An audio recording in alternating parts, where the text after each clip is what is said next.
and Google looking at sort of internal applications and stuff.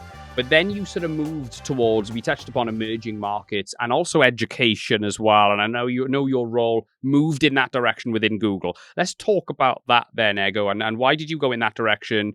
And tell us about some of the cool stuff you worked on over the years within education, within emerging markets. Long story short, the team was kind of centralized in Ghana, in West Africa. And I moved there. And our scope was to... So if you think about education, Google actually started as some, like an education project, right? So if you, or where it started in the education in the education space. Sure.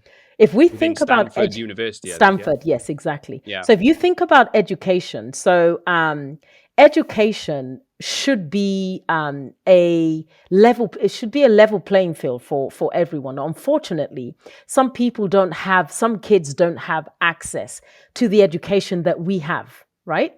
And the reason for that is barriers to access, because technology has opened up the world, and we've seen it's been heightened actually during the last 2 years during the pandemic. So a lot of children in the world, or students in the world, regardless of age, don't have access to quality education because of the barriers to access, the infrastructure, internet infrastructure, affordable devices, and the cost of the internet, so data.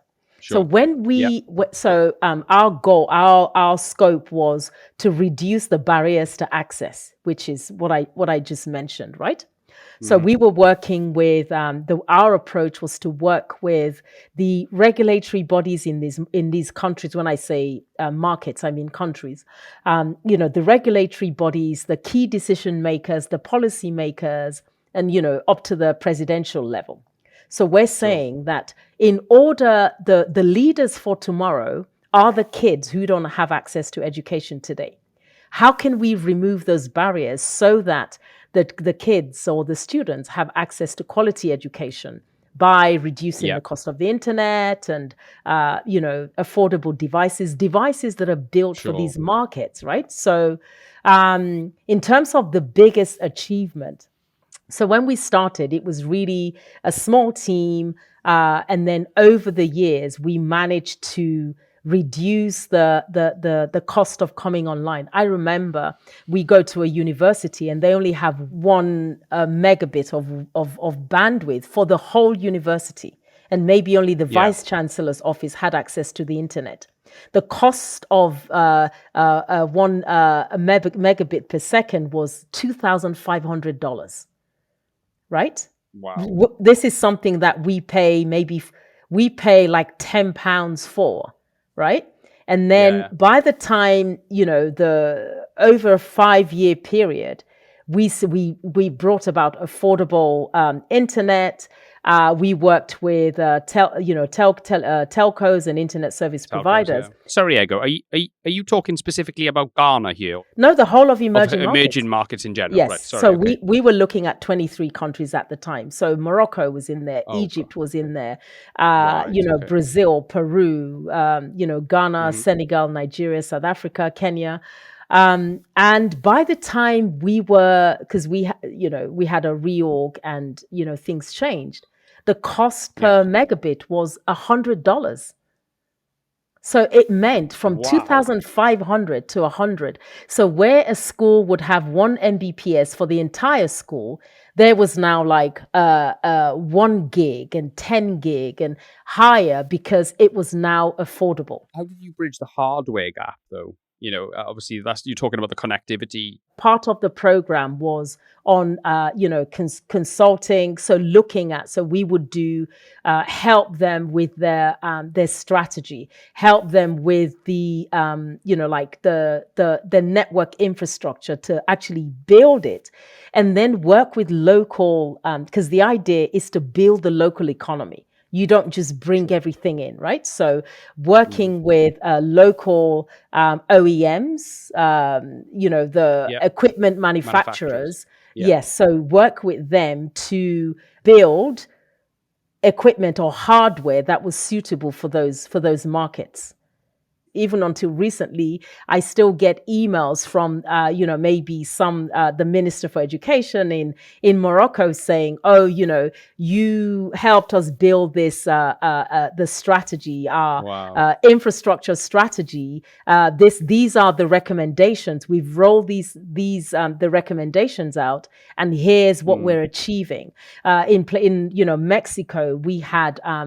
As part of the work that we did, we had the president actually of Mexico declaring internet access as a basic human right.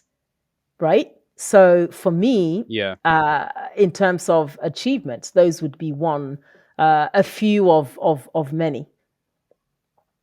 Wow, that's unbelievable. I mean, there must be people, who you have changed. The stuff you were involved with there changed people's lives, clearly. And Absolutely, I think absolutely. you must be so proud of that. But let me ask you that one then, Edgar. What are you most proud of in terms of all the amazing stuff you've been involved with at Google? What are you most proud of? I would actually say the fact that through those efforts, we're actually changing lives. We're bringing about sustained change. There are a number of things that kind of lead up to that. So we talked about affordable access, for example. I mean, going from 2,500 to 100, that means more people can afford to be online. That was then, and now it's even gone down further because recently, I think it was even last week. Last week, we landed a subsea cable in Nigeria. It's called Equiano, and the week before it was Togo. So we're actually going down the coast of West Africa and landing undersea cable. By doing that, you're boosting the economy. We're boosting the economy, the ecosystem. We're actually boosting the ecosystem. We're bringing about economic opportunities for the ecosystem, be it small businesses, big businesses, government, education, right? So it's a combination of things that it's just really what I'm most proud of is the impact that we've made and we continue to make and will continue to make in conjunction, of course, with with the markets themselves, the policymakers and regulators and all of that. In terms of like figures now in sub-Saharan Africa, what percentage of the population of sub-Saharan Africa would you say roughly are active internet users, are essentially online now? And Yes. what targets do you have in place? Okay, so as you mentioned at the beginning, there's 1.14 billion people in the region, in sub-Saharan Africa. Of that number, only about 300 million are online. So you can imagine the opportunity with the balance, Sure. 800 million. The economic opportunity there is crazy, isn't it? Exactly. And one thing that I've noticed, or that's true about the region, about sub-Saharan Africa, is the fact that there's a huge small business or entrepreneurship population, right? So if these from basic things, and we have a number of efforts to bring small businesses online. We have different initiatives. There's one called Hustle Academy, for example. Like people believing in hustling, in starting small businesses. So there are lots of programs to bring people online. So like you said, the economic opportunity is immense.